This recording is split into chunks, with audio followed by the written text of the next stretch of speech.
Hi, this is Dr. John, and welcome to the Think Big Dentistry Show. And I would like to welcome my host, the one and only Marilee Sears. Well, hello, Dr. John. I love being the co-host with you on these podcasts. Um, as you and I have discussed a little bit already, these last podcasts, not only have I thought they're awesome, and I've heard from those listening that they've really noticed some changes, they've really personally impacted me as well. And Mhm. so I wanted to dive a little bit deeper, actually kind of go through some examples of how thinking differently, how changing the soundtracks, amplifying what our soundtracks are. Because once we amplify it, we can become aware of what we're thinking about. And then changing the soundtracks and the results that happened, the changes that I've seen over the last few weeks, and kind of go through these examples for those that were listening and really want to have positive changes in their practice and in their lives. So Yeah. I'm super excited to talk to you Yeah. today. Good. Well, I am too, Marilee. And it's interesting you mentioned something there that you've used this and has changed some things with you. And the thing that I find that's interesting for me in preparing for these podcasts is the research and the study that I will put in behind it and the things that I learn and grow. And I was thinking the other day after our last podcast, I said, what qualifies us to do this type of a thing for people?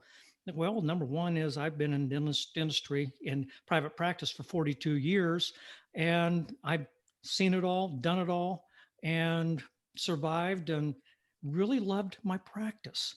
And with you, Marilee, what qualifies you? Well, okay, that's a great question, Dr. John. What qualifies me is, I guess if I actually wanted to go into it, I think I've spent 30 years in dentistry now, which is kind of crazy because I Yeah. started working in my dad's practice when I was in middle school, right? I've worked with over 200 dental practices, private practice dental practices, and then some smaller DSOs. But I think what qualifies me the most to help others um, get where they want to go is that things haven't always come naturally easy to me. No. And when I figured out things that work and patterns that once I change these patterns or once I become aware of them and I can address them and I get different results when I think differently, behave differently, and then get different results, then you recognize that there's a map, there's a plan, there's a process that people can follow. And Yeah. I think I've had the opportunity to speak with some people, and I know you have as well, Dr. Jones, people that are like, oh, everything's just come really easily. Yeah. And the truth is, in order to really be able to lead well, you need to have made a few mistakes, or at least been able to have learned from some mistakes. And the great thing is that I think when we've kind of had some stumbling blocks, we've helped others across some really tough terrain. We can recognize, hey, guys, this is the path, and this is how we can help you get where you want to go faster. You Yes. don't have to go through these same stumbling blocks. And so that's what I love about speaking with you. And when we get to work with these dentists, is that oftentimes people think they're the only people that have ever had these mistakes, right? We Yeah. tend to see the success of other people and think no one else has the problems that I have. No one else is screwed up the way that I've screwed up. No Yeah. one else is in as big of a hole as I'm in, whatever it may be. Yeah. We make our problems, our mistakes so big, and I think that's one of the most comforting things when dentists get to talk with us, Dr. John, is that we get to pull back that curtain a little bit and say, yeah, actually, we're doing really great, but guess what? We know what it feels like to Yeah. be where you're at as well. Oh, absolutely. And, Marilee, back early in my career, when I was going through the Pankey Institute, I was hearing these gentlemen, the cadre, lecture and present. And I was under the impression that everything with their practices was just, the top of the Perfect. hill and perfect. So the curious part of me said, I'm going to go out and I'm going to visit some of these cadres practices and I'm going to spend 2 days in them. I want to find out and see what it's like. And I found out, Marilee, they had the exact same issues every day that we did in our practice. So that freed me up and it actually propelled me to saying, I don't have to worry about making mistakes or being perfect. Just keep plugging and chugging along every day because we all deal with the same issues. Plus, it made me more mindful of having a group together, having to where we could share what we have and what we experience. And that's what we're doing with this podcast, Marilee, is you're sharing from your experiences from the dental hygiene perspective. I'm sharing from the dentist perspective, and we're stitching those two things together to enrich a team concept, like you said, to speed up the process of the people that are listening to our podcast and that working with us in the private practices. And so that is the gist, and that's our credibility. That's our credibility. Yeah. And then, dare I say it, Dr. John, I think we're just really likable too. You know what I'm saying? I think there's some coaches, some consultants that like want to beat you down and tell you how smart they are. And then there's the coaches and the consultants who go, you know what, I believe in you. Yeah. I know you can do this. Right. Come on. It's time to rise up. And what I know it's true of you and I, we fall into that latter category, right? Exactly. No one's going to think less of themselves. That much I know for sure. No one ever thinks less of themselves after working with us. They love what they start to actually really like what they see in the mirror, and they start to finally recognize what's possible for themselves. And I think that's one of the most rewarding things about what we do. Yes, I do too. Yeah. Okay, yeah. Marilee, you've got a great topic for us today. Let's get it on. Okay, so Dr. John, it was just so awesome because here we've recorded this podcast. You're talking about soundtracks and recognizing the thoughts. I'm sure most of you listening have heard the previous podcast, but I'm going to touch on it really quickly. The soundtracks are, what are those repetitive thoughts that we think that build up the patterns in our lives and build up, in some ways, they support the actions which we take, right? I have a really good friend who's a counselor, and I asked him how does he like being a counselor? He said it was really frustrating at first because I thought that everyone should behave a certain way.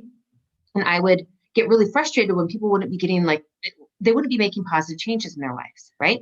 And he said, but then as I've evolved and matured as a counselor, I recognize that every single thing that a person does makes perfect sense to them.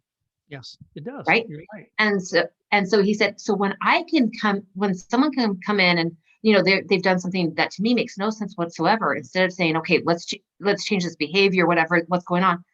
I just have to try to understand what's their rationale. What are they thinking? What led them to think that was an okay behavior, that this was the right way to handle that situation?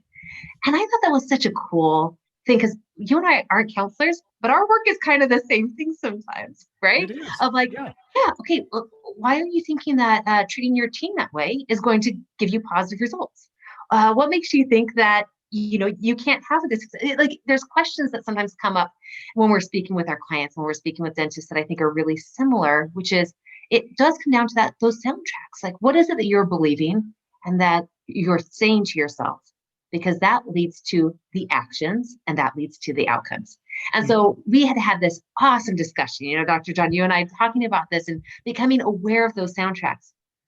And about 2 days later, I was meeting with a group of dentists, and we were going through this reactivation kind of exercise, right? We're talking about how important it is to reactivate patients following the closures from 2020, and how that's a really pivotal thing that practices are focusing on right now. And a number of these offices have been doing a stellar job of reactivating patients, dentists that we've met with and talked with.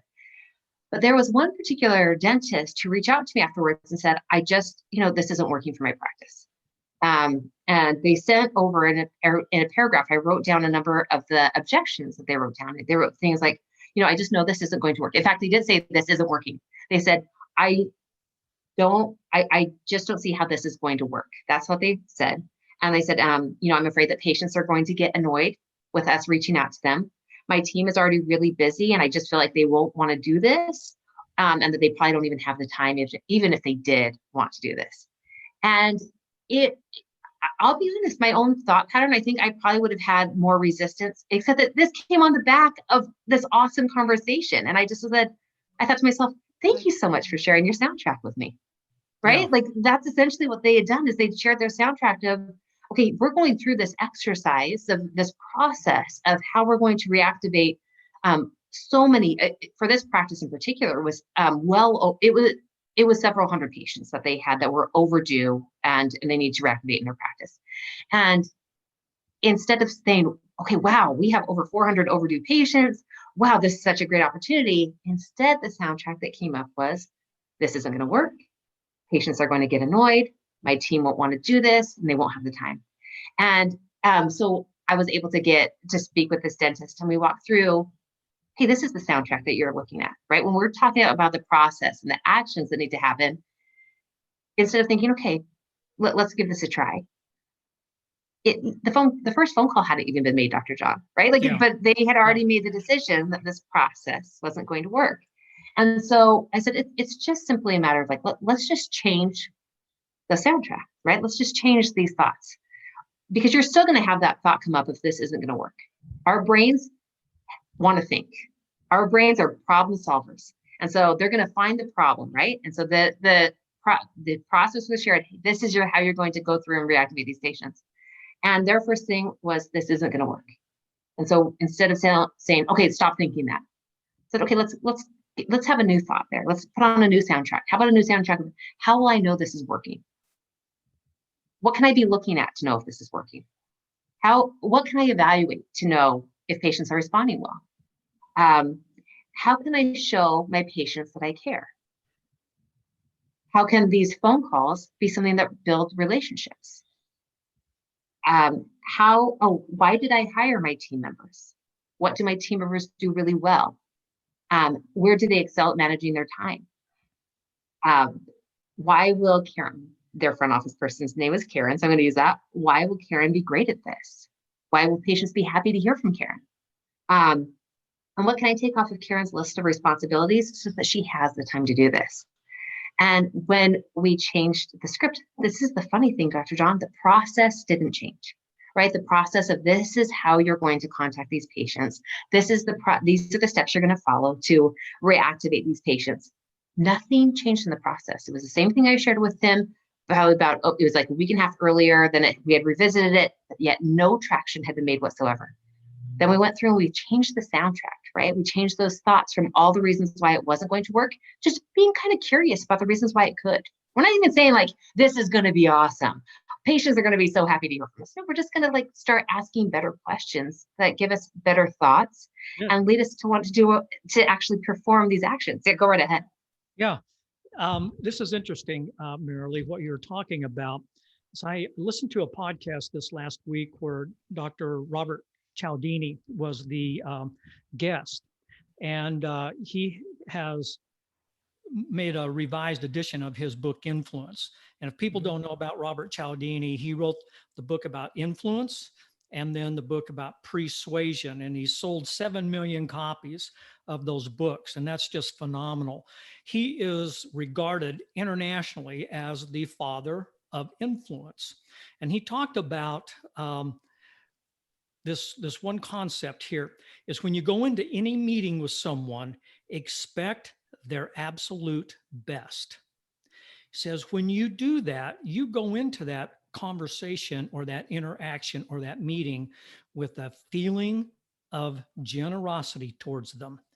We can come back to that in a minute when we've gone through this, because there's a real interesting cycle that he set up, Marilee, that will fall right into what you're talking about in recovering patients, but also going into the new guest consultation, expecting the absolute best, going into a little annual review with your staff.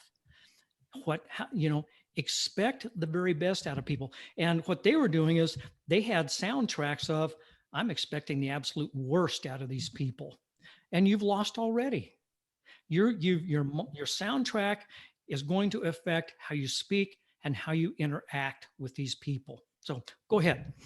Okay, awesome. I can't wait to hear more about that. And so this dentist, like I said, the process hadn't changed. So he had the information for about a week and a half. The process was given to him. And every time he looked at the process, he was thinking, this isn't going to work. Patients are going to get annoyed. My team won't want to do this. And they don't even have the time, right? We don't have the time to do this. So we met, we talked through, and we just had some different thoughts there, some different soundtracks that we created, new soundtracks that were created of like, okay, how will I know this is working? Okay, I'm going to track the number of phone calls that are made, the patient contact. How can I show my patients that I care? He said, well, you know what? I'm going to have my team make some of these phone calls, but I'm going to identify 5 patients that I'm going to call personally. In fact, I'll just send them a quick text, just things like this, where it was like, okay, I want to make sure that I'm invested in this too, that my patients know that I care, my team sees that I'm invested in this too, right? And then talking about like, why did I hire these team members? Because they had thought my team doesn't want to do this. It's like, let's talk about the qualities of your team. And so he listed out some great qualities. Again, Karen was the person that was primarily taking on this responsibility of contacting overdue patients. So he listed how patients love Karen. They always ask about her kids, ask about her dogs. We went into that and he was saying, yeah, the vast majority of patients are going to just be so happy to hear from Karen after a year and hearing that things are going well in the office. And then talked about why she's just really good at this, why she's really good at patient relationships and outreach. And that there were some simple things that they could take off her list of responsibilities. As far as it was just things like checking up patients. It was like, okay, you know what? On Monday, we're just going to have someone else check out the patients so that Karen can really focus on these phone calls. Over the course of 2 days, Dr. John, Karen got 37 patients scheduled. Wow. Right? I was like, okay, so for a week and a half, nothing. It was pretty awesome. I have to say, Karen's a freak. Yes. She's a rock star. She's a rock star. I love it. But what happened was the funny part is the process didn't change. That's what I want everybody to understand. There was nothing that changed in the process. Everything changed here. Everything changed in the way that in the way it was being thought about, and also in the way that it was being introduced to the team as well, right? Yeah. Because there are times, and I know this, and again, Dr. John, you and I have seen it with team after team after team, and dentist after dentist after dentist, that what you expect is what you're going to extract. It's what you're going to see, right? And too often I'll go into my personal story here in just a minute, but there are too often we do things with almost with the unconscious knowledge of, I'm doing this just to prove that it's not going to work. Yeah. Right? Or take it one step further. I'm not even going to try this because I know it's not going to work. And all we're doing is we're cutting ourselves off, cutting ourselves off at the knees from all these possibilities that could happen. And again, the really cool thing is after talking with this dentist and seeing that they had 37 appointments, 37 overdue patients that were able to get scheduled, is that he was kind of like, wow, what if this really does work, right? Like, what else could we be doing differently in our office that really could work, right? That really could make a difference.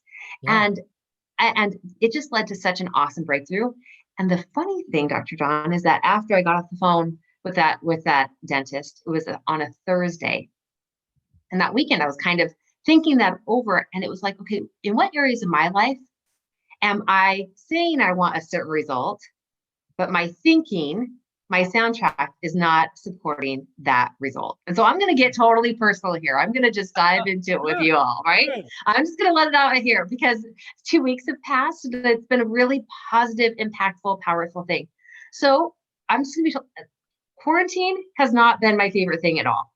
COVID, I am so ready for this thing to be just fully done, out the window. I live in Washington State, and it's been a pretty restrictive year and couple months here in Washington State. Over this past year and a few months, I have put on like 40 pounds, and talk about being unhappy about it, right? Like, not happy about it in the slightest, but this is where I could say on a conscious level or on a surface level, yeah, I want to change things, but my soundtrack was not supporting that at all. Yeah. And so leaving this Thursday afternoon conversation, kind of Thursday afternoon, sometimes in a way, it kind of is like, feels like that's the early lead into the weekend. So I was trying to think about what I was going to do on Friday, where my husband and I were going to get food from. And it was like, okay, no. I'm saying I want this result. Just like we're talking with dentists to say, yeah, I want to double my practice in the next 2 years. Oh, wait, you mean I actually have to change the way that I do things? Not sure if I wanted that much, right? I was saying the exact same thing, Dr. John, about, hey, I want to lose these 40 pounds that I put on. Wait, but you want me to stop getting pizza on Friday nights? I'm not sure I want it that much, right? And so what I really took some time to write down what my thoughts were. I was thinking, I'm going to have to do things I don't want to do. This is going to be no fun. I'm going to have to cut out some things that I really love. I'm not going to be able to do the things or eat the things that I enjoy.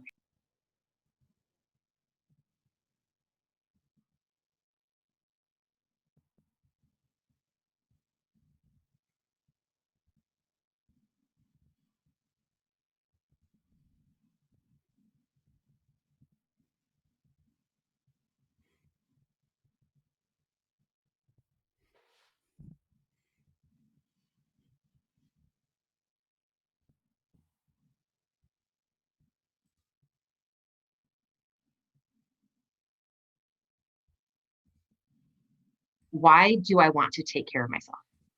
It was just a number of questions that suddenly the next day when it's Friday and it's like pizza night, I was like, no, no, no, actually, we still got pizza, but I have like it was like my whole relationship with that was totally different.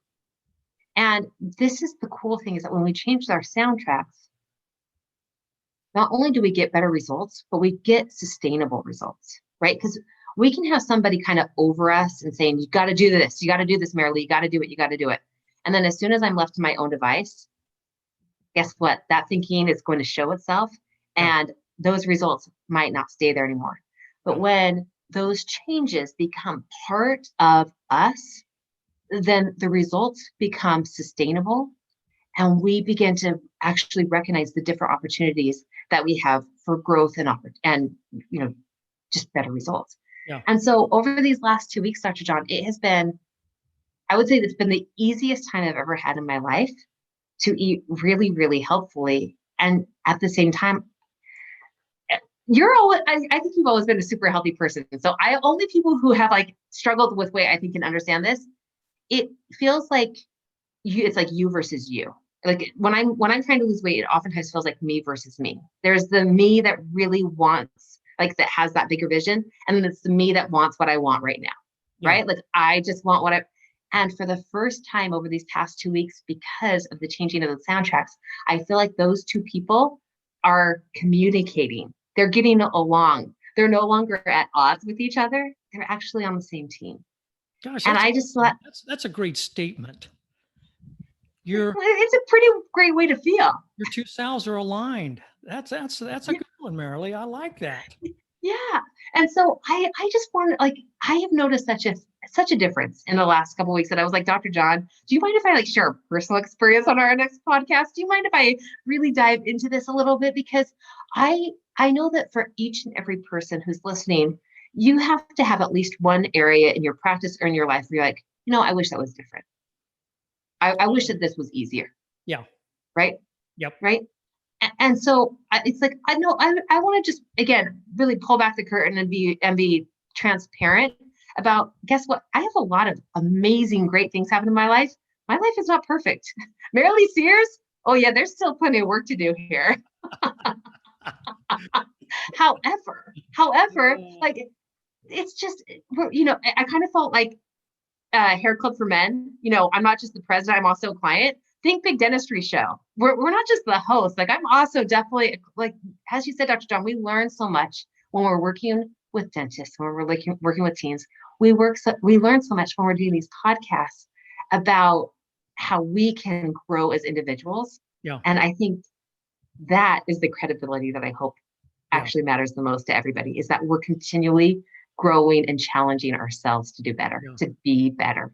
Yeah. And so I just wanted to go through, like, very specifically the steps. I mean, I've shared the two examples here, but I wanted to kind of go through on like a very detailed level the process that I felt like the steps that they followed. And then if we have time, I would love to hear about Cialdini's cycle that he shared. Yeah. So, okay. So this is what we know, is that the soundtracks are our thoughts, right? So thought soundtracks, I mean, that's what it is. I love the term soundtracks because that is what our thoughts are.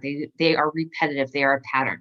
So the soundtracks lead to the way that we feel, which lead to our actions, because everything that we do is because of the way that we feel, right? Whether I get up and run a mile, or whether I say, you know what, whether I say I've had a terrible day, I need to go for that run, or whether I say I've had a terrible day, I need to get a pizza.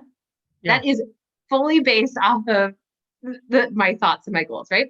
But then it leads to those actions, and then the actions lead to the outcomes. So you can call it the think, feel, do cycle, think, feel, do, which leads to this result, this spiral, right?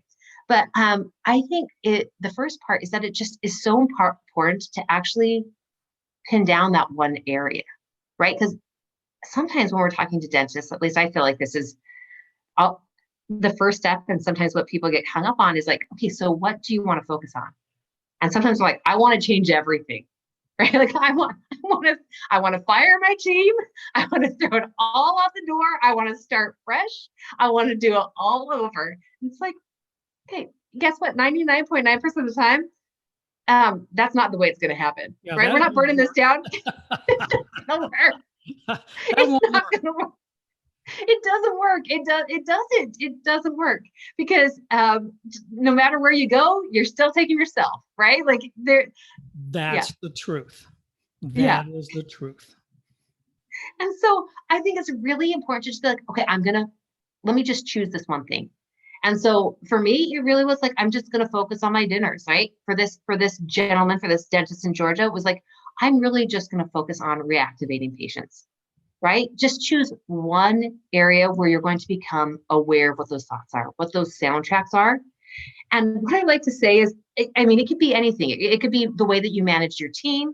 It could be the way that you present treatment. It could be the new patient experience. It could be getting up earlier each morning, right? It doesn't matter what it is. Usually when we think about this, we have the best outcome in mind. We're like, this is going to be easy. I know what this new patient experience, patients are going to love it. I want you to actually, after you decide whatever your goal is, whatever it is you're going to focus on, I want you to go to like the worst case, the worst case scenario, right? So you have this whole new patient experience, for example, you're like, this is going to be awesome. And now you're running 20 minutes behind. That new patient has been waiting for 20 minutes. You're feeling stressed out. And then I want you to think, what is going to be going through your head? What is the soundtrack that's going through your head in that scenario? Because you have to start. Guess what? The time to deal with that soundtrack isn't when you're 20 minutes behind and you're stressed out because the patient is waiting for the new patient experience. Yeah. The time to recognize the soundtrack is when you're making the plans and you can go, okay, got it. This is what I would be thinking, and this is what I'm going to think instead. So for me, the time to think, okay, everything's going to be great. I'm not going to want to eat pizza on Friday night. No, it's Tuesday afternoon right now, Dr. John. The time for me to be thinking about that is Tuesday afternoon and be going, okay, imagine that I am starving. The pizza sounds delicious. My husband's already ordered it and it's Friday afternoon. What am I going to be thinking? I'm going to be thinking, screw this. I'm eating all that pizza. It's been a long week. And it's like, no. Okay. And I write it down. No joke. I would write down whatever you're going to be thinking to justify you taking the same actions you've always done before, right? Like write down what that soundtrack is. And then our brains are thinking machines. That is what they do. If we don't give them something else to think about, they're just going to default to the old soundtrack. Yeah. And so just like I had with that dentist in Georgia, we changed the questions. For me, I changed the questions of, why is being healthy important? Why do I want to take care of myself? Why is this important to me? And I start thinking about those questions as soon as I even hear the tiniest bit of that old soundtrack come in. As soon as it's in my awareness of that old soundtrack's coming in of like, you deserve this. You've been so good all week, whatever it may be. It's like, okay, no, that's my old soundtrack. I'm bringing in the new stuff, right? And then amazingly, the actions are so much easier because it wasn't the actions that were the problem all along. It was what was underneath those actions. It was the soundtrack underneath those actions that made it so difficult to try to change my actions. And then the final piece I'll say is I think it's so important to become really crystal clear on what that outcome looks like, what that ideal outcome looks like. Because throughout our lives, we gain proof of what we are capable of, and we also gain proof of when things don't work. So that's our again, we're built for survival. Our bodies do things, our minds collect evidence of things that we think are going to keep us safe. So the more we can create and focus on the evidence of the things going well, I love the exercise of writing down like your 10 most proud moments, like those moments that you could just, I think of it this way, like when I go to heaven, the days and the moments that I just will be like, send me back there. Like, I just want to like, visit that time again. Like, the day that my husband proposed to me, the moment that I saw my child for the first time, the moment a few years ago when I actually won a fitness competition at my gym, like these moments that are just like, you know what, I could do that day over again. I could live that day through a few thousand times and never get tired of it, right? Like we have to gain that evidence. We want to build up that evidence of the things that we really are proud of, because that's evidence that we can do these things that we really want to accomplish. And I just want to say this, Dr. John, I I'm blessed to know you, and I'm blessed to get to work with the dentist that we get to work with because there are some pretty amazing people out there in the world. And one of the biggest faults that we all have is that we don't realize how capable, worthy, and amazing we are, and how much we can accomplish. And that is, I think, the life work of Dr. John and Marilee Sears. Dr. John Gordon and Marilee Sears is to help you understand just what you are capable of and that you can be absolutely unstoppable. Yeah. So, Dr. John, with that, I'll leave it to you. Take it away. Yeah. Couple of side notes. You mentioned, what was it, going to heaven earlier? Yeah. Yeah. Our pastor talked about that on Sunday, and he said, actually, and he's a great pastor. Gosh, he's just wonderful. And he said, quite honestly, he says, I'm a little scared that am I going to be going to heaven? And I paused for a moment. I leaned over to Mary. I said, Mary, if he's scared, you and I ought to be terrified. Oh, but the soundtracks. I think the biggest one that people that it's a huge one is that we have the imposter syndrome. That we aren't worthy. We aren't good enough. Why should anybody pay attention? Why should this matter to anybody else? Who's going to listen to us? And so that's why I threw out at the first and I said, Marilee, what credentializes us here to where we are justified in presenting this material? And so we shared that. But the other thing is that, we just want our people to succeed and make that process as quick as possible. But again, I do a lot of research and reading and listening to podcasts in preparation for these things. And as I mentioned, Robert Cialdini was on a podcast I listened to this last week. And he talked a little bit more about his revised, his recently revised influence book. And he talks about the thing that I mentioned earlier is going into every meeting that you have with somebody or a group of people expecting the best out of them. And when you do that, you open yourself up. There's something inside of us that makes us more generous. Now, this is from Dr. Cialdini's research, and he's done research studies and whatever. And so this isn't just flim-flam stuff that I'm throwing out there. When Robert Cialdini speaks, people listen. And so he says it opens up inside of us the concept of us wanting to be generous. And three things happen when generosity is experienced. Number one is they automatically will like you more. Immediately, they're going to sense that degree of generosity, and they're going to sense a sincerity behind that, and they're automatically going to like you more. And I think that is huge right there. Okay, so let's think in terms of our new guest, new patient process here also. And let's think in terms of the reenlistment of existing patients for a year out. Is we have that conversation with them and we open up generosity. We open ourselves up to them. So immediately by doing so, they connect and they feel a degree of affirmation. They like us more. Number two is, let's see, the rule of reciprocity sets in that if we're generous with them, they in turn, if they sense sincerity with it, they in turn want to be generous back. And in that being generous back with us, a cycle has occurred. We're generous, they're generous. And what happens with them is they feel a sense of commitment and partnership with us. Okay, now let's put this in the new patient, new guest, that we're generous with them. And what does generosity mean? I think you can look at your conversation in the fact that it's about the patient, not us. We're giving ourselves completely to them by asking great questions and listening. We're giving of ourselves. Our presence is there, giving ourselves to them. Okay. Then there's the law of reciprocity that they feel in turn that they want to give back to us. And so in doing so, we like them. And then the relationship comes together. There's a commitment for partnership. So when people do that, then they're going to say yes. Let's do this together. And so I thought that was very interesting. I love that particular piece. So I'm going Yeah. to. Does he call it his cycle? Does he call it the cycle of influence? It's been a little while since I've read Influence, and obviously I haven't read the revised. I don't think I've read the revised edition if it's been in the last year that it has been released. But I think he might even call it like the cycle of influence. Yes. Where he speaks about that, and as just as you said, it builds upon each other.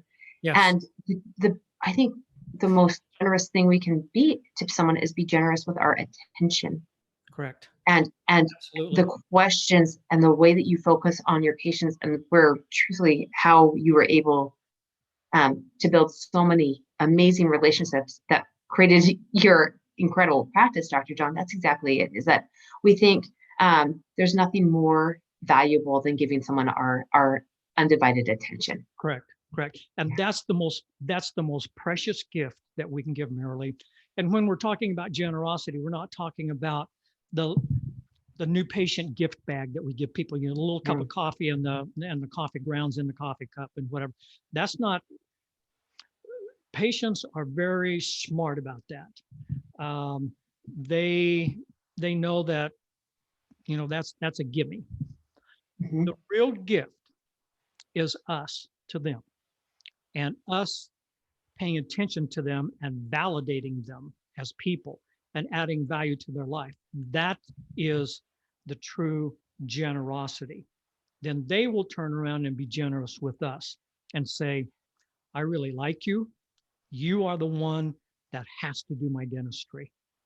And then after that, there's loyalty, which is the last step of a commitment to a partnership to us.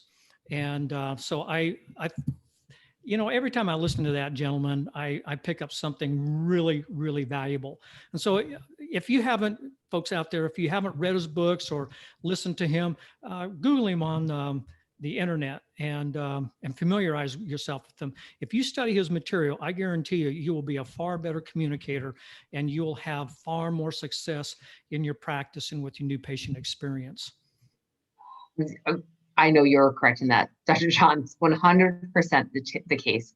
So I just hope everybody listening has chosen an area they want to see improvement, an area where they want to see change, and that they really do follow through the steps of changing their soundtracks, changing how they influence both themselves and others so that they get the results they want. Because I think there's nothing more important than understanding this truly and putting these steps into place.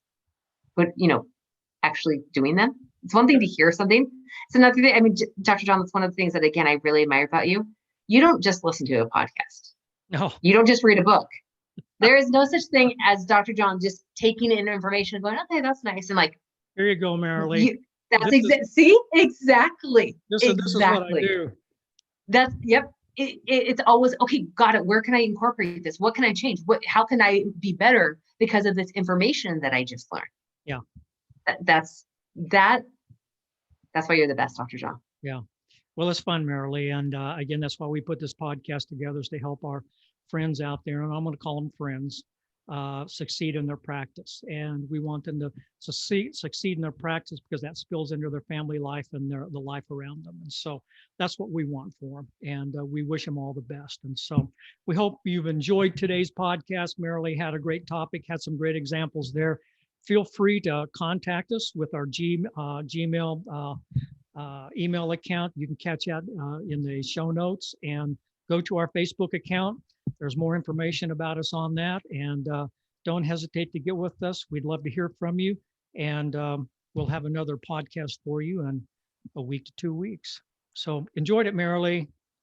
Thanks, Dr. John.